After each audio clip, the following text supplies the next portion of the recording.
Welcome back. Part 2 of my Q&A video. Like I said, it's just been a few seconds for me, but I don't know how far apart I will upload these videos. I might upload them at the same time. I don't know. Doesn't really matter. So we'll just go ahead and get right into it since you kind of already know what's going on here. Next up, we have Mr. T.G. Apaleus, good friend of mine here on YouTube. And yeah, he asked one question. He says, woo! 300, correction, 302. I think there's actually more than that now, surprisingly. Said, I knew you played some instruments, but I had no idea you performed in plays. When did you start acting? He says, I think I talked to you too much to come up with any more. Dang. Excuse me. And that is the truth. We actually talk quite a bit. And, yeah, for those who don't know, probably don't know, unless you're friends with me on Facebook, in which I don't know why you would be friends with me on Facebook. But, yeah, I'm in a play right now, actually. A local theater group is performing The Crucible by Arthur Miller, coming up in the middle of March. Who knows? I might even upload it on my YouTube channel. I don't know. I haven't decided yet. I'm going to see if somebody will record it for me, and I might upload it. Who knows? It's a very cool play. If you're unfamiliar with the play, it's kind of a Salem witch trials play. Yeah, I play the Reverend John Hale in that play. So if you've seen the movie or the play, I'm the minister who comes from out of town to disprove witchcraft. But to answer your question, I did it a lot in high school, actually. I was in theater all 4 years of high school, and I did a couple of plays in middle school, too. We didn't have a lot of play opportunity in middle school, but once I got to high school, I did like 4 plays my freshman year. We were kind of our school really was really involved in theater. You know, we really had a lot going on. We had a really great director. And so yeah, I was in like 4 plays my freshman year, like 4 my sophomore year, and I think just two or three my junior year, and then just 1 my senior year. I was kind of burned out on it by the time I got there. But I was really into it in high school. I loved it, had a ton of fun, and I also was involved in forensics. And if you're not familiar with forensics, as far as theater forensics goes, not forensics as in crime scene investigation, but it was like competitive theater with like a bunch of different events that you could participate in, like humorous or serious solo or a duet scene, you know. And most of these were like 10-minute little excerpts from plays and things like that, or you could have a poetry reading or a prose reading, or some sort of an improv act also. And there was also some current events and some speech giving things, persuasive speech things also. So it was a really cool kind of almost like a sport, a theater acting sport, and I was pretty involved in that also. Went to state, and actually medaled at state one year with a friend of mine and I, a partner, performed at state and actually got 6th place in the state, so that was pretty cool. So yeah, I was really into it. Then I went to college, and I just kind of fell out of it. I just wasn't involved in anything, didn't want anything to do with it, and then didn't do anything forever. And then a few years ago, my director from high school actually became the director of the local community theater, and she had been nagging me to come out for one of the plays that she was putting on. And finally I told her a few months ago, I said, you know what, if you do The Crucible, I will come, because I was in that my freshman year, and I had a smaller role, and I loved the play, and I just wanted to be involved in it. And again, sure enough, winter rolls around, and I get the email notification that auditions are, this day, and you better be there, because you said you'd be there. So I was there, and yeah, I'll be in the play coming up in just a few weeks. So yeah, it's actually a big part of my past, theater, and I just kind of fell out of it, and looking forward to delving back into it, trying to learn my lines now. It's not coming as easily as I thought it would.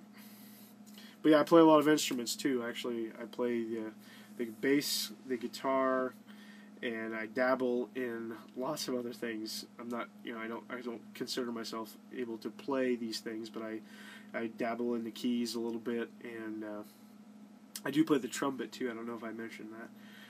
I dabble in the banjo and the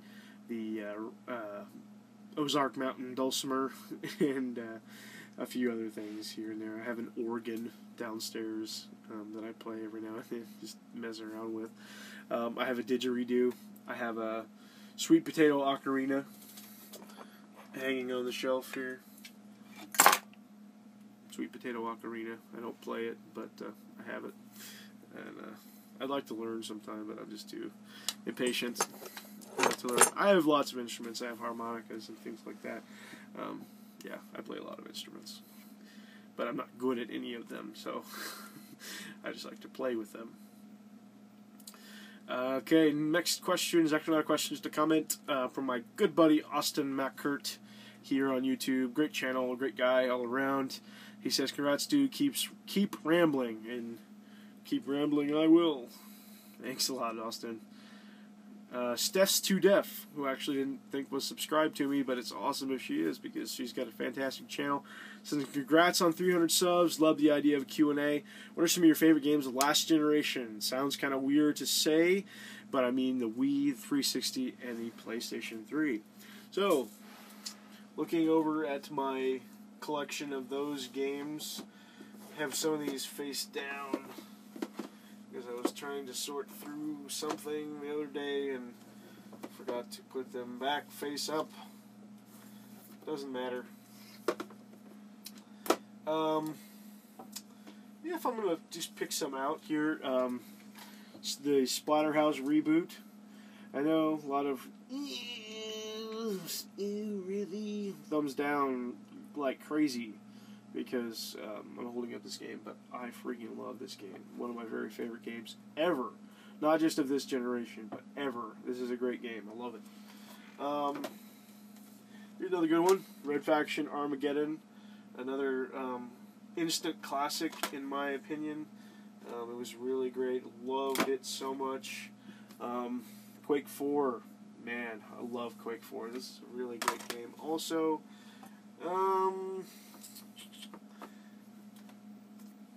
all of the Halo games, really, but I guess I'll hold up Halo 4 and ODST, because they are my favorite two Halo games, period. I like these better than 1 and 2, I think. I think this is number 1, and this is number 2 in my favorite Halo games. I really do. Obviously, I've played more 360 games than I have PlayStation 3 games, because I've only had the PlayStation 3 for about a year.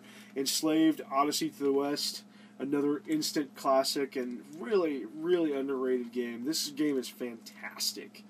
I love the visuals in this game, the setting, the gameplay. This game is all around just an ace, man. If you haven't played this game, seriously, what are you waiting for? Because it is just that good. Of course, I mean, I know Doom 3 came out on the original Xbox, but I still say that this version is better. But a lot of people don't agree with me, and how can I possibly be the only one that's right? I love that game, though. Plants vs. Zombies. Freaking love that game. Singularity. I had a lot of fun with this. Really great. Diablo 3. So good. So good. And one more. Last and certainly not least, BioShock. I haven't played that many Wii games. I have several, but I just haven't played that many.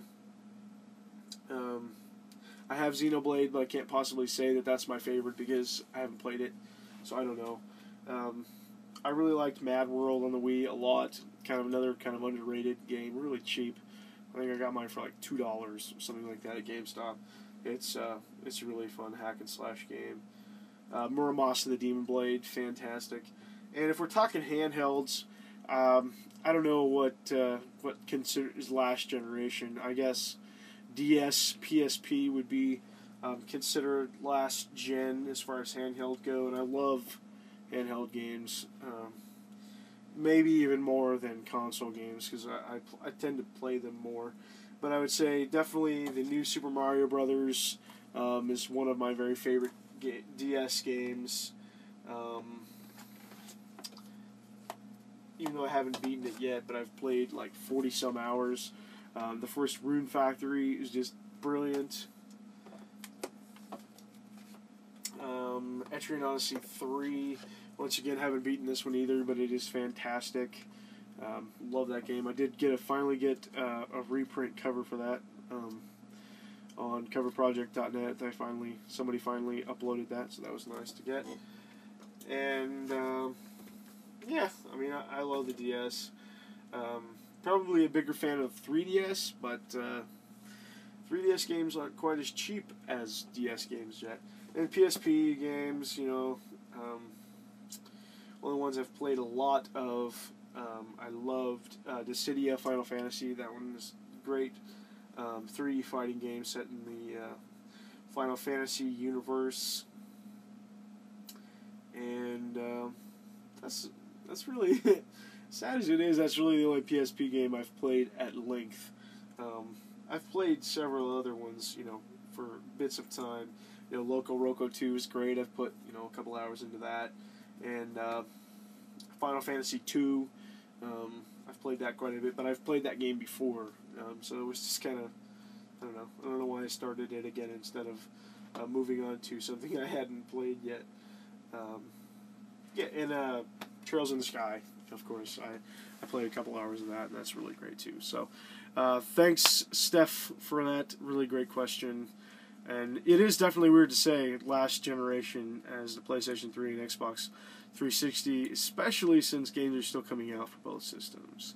And probably will continue for at least another year, which is good for me because I'm not planning on getting a new console just yet. Can't afford it, and I'm just not that interested. I don't know why. I don't know. Maybe it's just because there's nothing out yet. And I typically don't buy things right from the beginning, mostly out of necessity. I can't afford it, but I just also don't want it. I don't know why. I just not that interested. I would like to get a Wii U and a Vita this year. That would be really nice to be able to get both of those at some point this year, but I just doubt that it'll happen. Bossum Burf, also known as Alpha Well Tall, 1028, I think is what it is. Congrats on 300. We'll have a question or two in the next few days. I don't think you ever responded to that, but thanks anyway, man. I really appreciate having you on board. Game Rescue comments on the game discussion that I kind of slipped into the 300 sub video. It says, I've seen the Bionicle a bunch of times, never bothered to pick it up. Next time he's coming home with me. Congrats on 300. Great channel. Thank you very much, and I really hope that you do pick up Bionicle Heroes because it is a really fun game. I love it. Haven't beaten it yet. I'm like 20% into the game, and it's really nice. Love it. All right, Aerodynamish with the loaded questions here. I'm going to skip the first two, like I said I would. He asked me what my credit card number was, and it's number 1. I have the first credit card ever. In all seriousness, though, always interested in the following. Interested in anime. Been watching some movies or shows. I've never considered myself much of an anime fan. It's nothing. I don't have anything against anime. I don't know. I just don't watch it. I really like Dragon Ball Z, and I know that's really bottom level of the anime spectrum. That's it's pretty low as it gets. But I don't care. I was really, really into it when I was younger, and I still really enjoy it. I have all the seasons, and I like to watch. It's a good show. I like it. And one that was on Netflix, and it may be like the worst anime ever to true anime fans, I guess, but I got a kick out of it, and I watched a good amount of it. I haven't finished this show yet, and I don't know how many seasons there is. But it's called Legend of the Legendary Heroes, which is a funky name, but it's a good show. I like it. And everybody tells me I need to watch Attack on Titan, and I'm sorry. I know that there are tons of anime and JRPG fans maybe watching this video, but I just can't stand to watch things that are in Japanese with English subtitles. I spend too much time reading and not enough time watching what's going on, and I'm that way with movies sometimes too. I can sometimes get over it because a movie is short, but an anime series is long, and I just don't want to spend that much time reading when I should be watching. If I wanted to read, I would just read a book, or something like that. I don't know. I know it's really petty.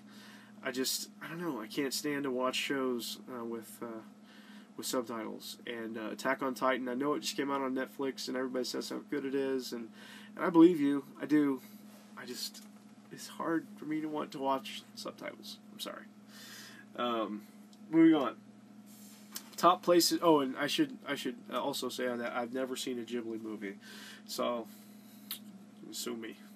Top places you want to travel or visit. I've always wanted to travel and visit, like Ireland, England, basically Europe in general, but not so much the really typical places. I have no desire to go to France or Paris. I'm sure it's beautiful. I just have no desire to go there. I'd like to go to Germany. I'd like to visit the Isle of Man. I have family heritage from around there, so it's like it would be cool to visit those places. I have some family in Australia, so it'd be nice to go and visit there because it would be cheaper, because I could just pay for my plane ticket and go stay with them for a while instead of paying for hotels and things like that. So yeah, there's lots of places that the wife and I would like to go, but I don't know, we're cheap and we just haven't done much traveling. If you could go back in time and stop Romero from making Daikatana, would you be up to the task? I've never played Daikatana. I want to. I've heard that it's pretty dismal, but I still want to play it. And no, I wouldn't stop. I wouldn't stop him from making it. Would I stop him from leaving id? Yeah, I'd probably stop that. Although I do like Doom 3 a lot. I like the direction that it went after, post John Romero. And I like the Quake games, and I know he didn't have a ton to do with those. I like Quake 1, love Quake 2. Quake 3, I like it, but, it's like mainly a multiplayer game. I did like Quake 3 Revolution on the PS2 a lot, and I love Quake 4. So, there's a lot of good things happened to it after he left. I won't say that they didn't. Now, were they as good as Doom 1 and 2 to me? No. But do I like them a lot? Yeah, I do. And so, would I stop him from making Daikatana? Probably not, because I've never played it, and obviously it hasn't affected me one way or the other. SNES Mapper says, "Congrats, bud. Well deserved. My questions: favorite and least favorite non-id first-person shooter. Favorite non-id first-person shooter would probably be Halo 4. Probably Halo 4. I really liked Halo 4. Halo 4 or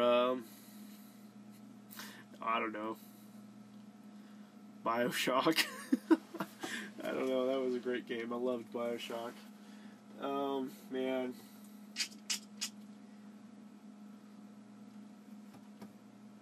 Non-id.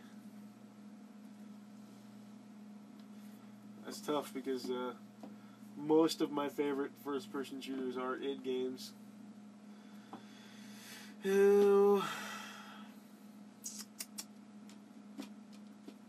Yeah, probably Halo in general.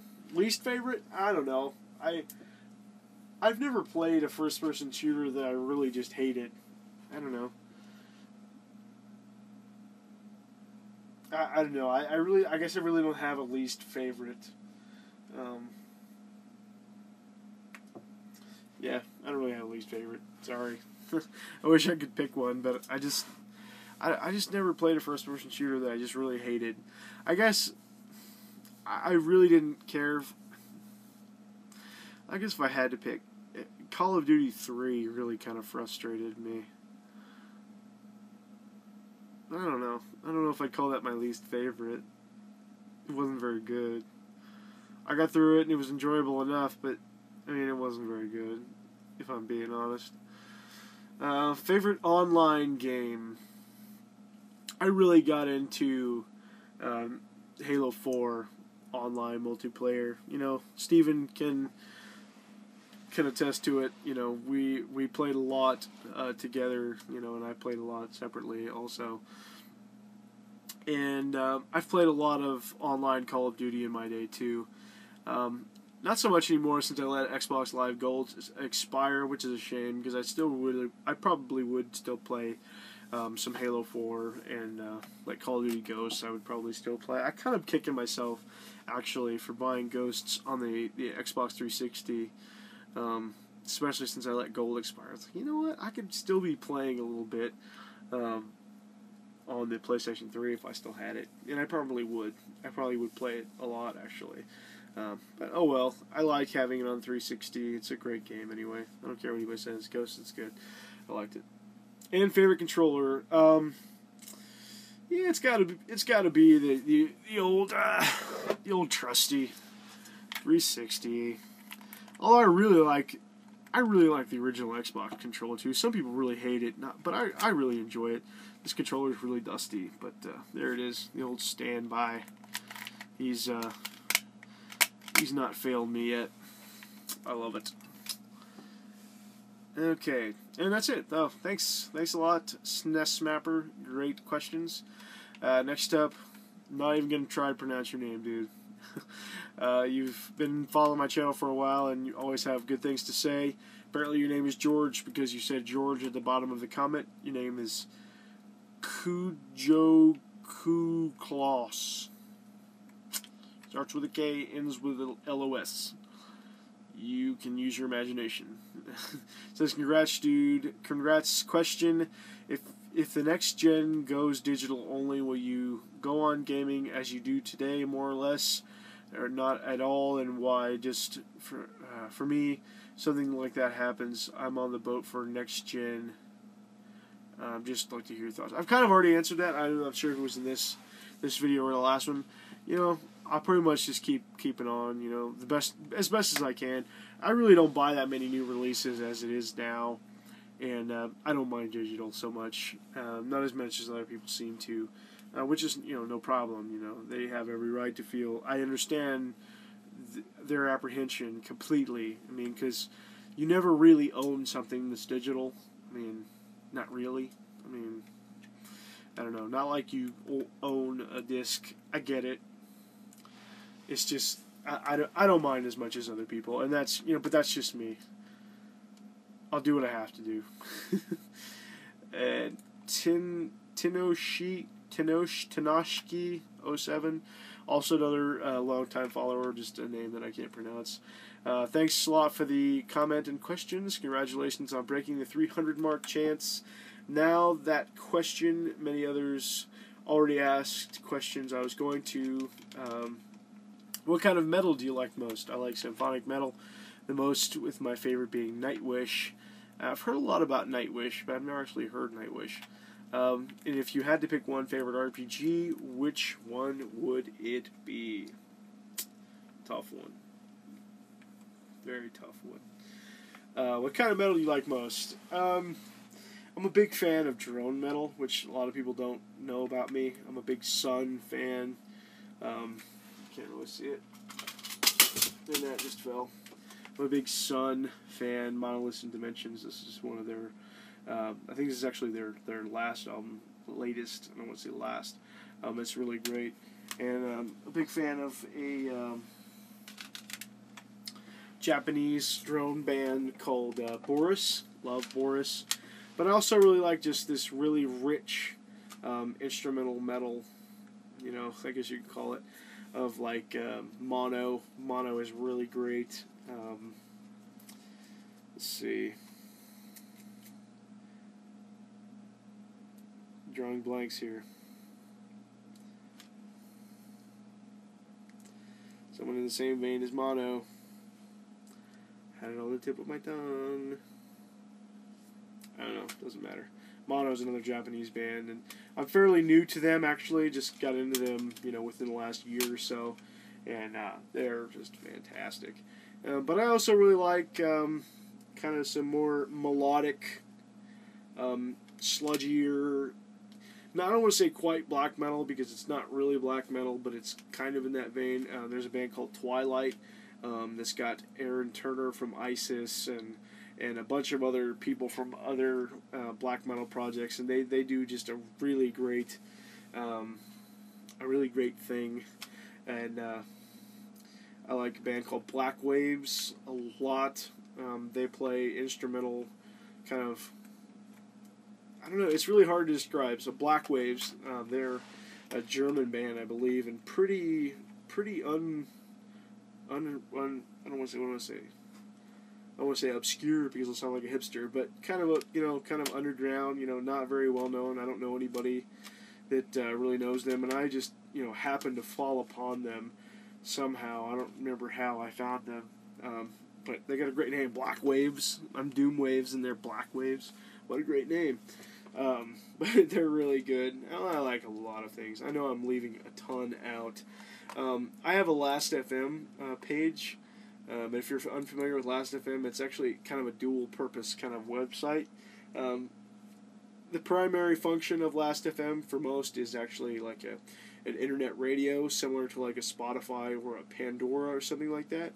But it's also got a really cool social aspect where you can make a profile, and it keeps track of what you listen to, and shows like your top artists and your top tracks and things. And I'll leave a link to that because I actually use it quite a bit. So every time I'm listening to music on my computer, it actually is keeping track of what I listen to. And my top artists on there, I just read a couple. And some of them, it's just, hey, this is my shit. I can listen to whatever I want to listen to. So I don't just listen to metal. I listen to a lot of metal, but I listen to a lot of non-metal stuff and a lot of pretty popular stuff. But yeah, that's just me. I feel like I'm being overly defensive, but I kind of am, because I don't want to get any thumbs down because I like certain kinds of music. If you know what I'm saying. My top artists: Daft Punk, Coheed and Cambria, Me Without You, Blink-182, Skrillex. Yes, Skrillex. I like Skrillex. NoFX, Tallest Man on Earth, Fugazi, Gojira, Yuzo Koshiro, or Koshiro Yuzo, I think is the correct Japanese. The Untold soundtrack I've listened to so many times. 9 Inch Nails, I listen to a lot of things. AFI, Man's Gin, really great. Acoustic stuff from the singer of Cobalt, which is like a pretty heavy band, I think. Alkaline Trio, listen to a lot of them. Mono. Kraulis is Colin Marston from, he was in Behold the Octopus and Indrakathir and some other things, and he went and did this black metal project called Kraulis. Fantastic.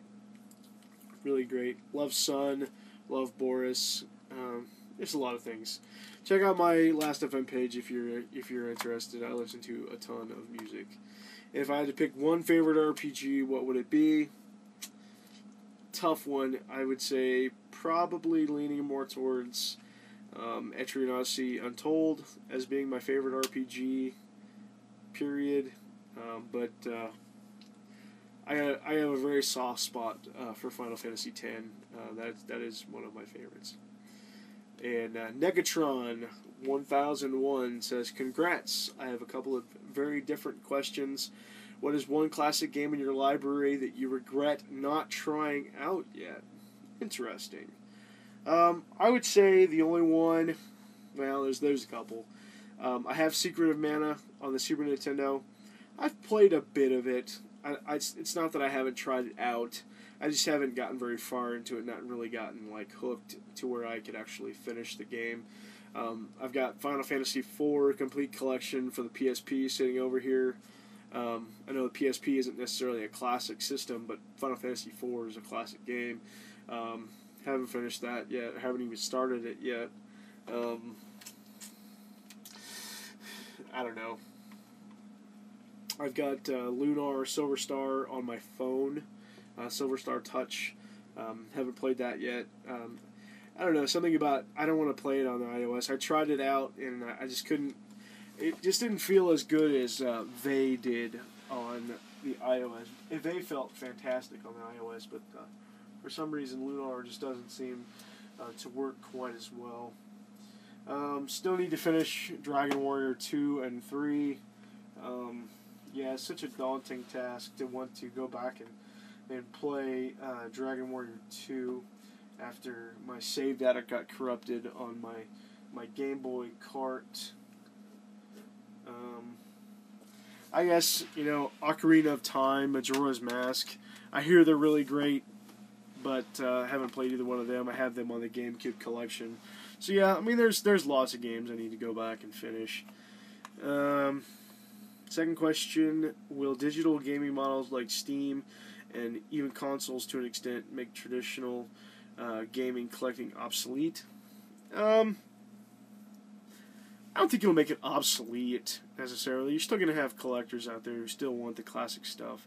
I mean, there's still people who are crazy about collecting Atari 2600 games, complete in box and stuff like that. I mean, that kind of stuff is not going to go away. Maybe when that generation is, all but dead, like in real life, like they're dead. The people that were around when those systems came out. Save for a few guys like me who still enjoys playing Atari 2600 games, but I also have no desire to collect them in box. I just want to get the ones that I want to play and own them just to play them. I've got a fair amount of Atari 2600 games, and yeah, there's actually quite a few more on my list that I would like to get. But as far as collecting them complete in box, I'm not interested. Same with NES. I mean, I actually am dwindling, kind of weeding out my NES collection just because I don't play them as much, and I actually don't have a NES power cord right now, so I can't even play my original NES. There's some holes that I would like to fill in that, but I'm more interested in handheld gaming and in more modern generation kind of stuff for right now. So we'll see what happens. I don't think it'll make it obsolete. It'll make discs themselves, companies making discs, it'll make that obsolete. That'll become a thing of the past. Much like cartridges have all but stopped, except for DS and PS Vita games and stuff like that. But those are a little bit different. But anyway, still several questions to go, and this video is already 33 minutes once again. So I'm going to go ahead and cut it here, and we'll see you back in just a few minutes my time. Thanks.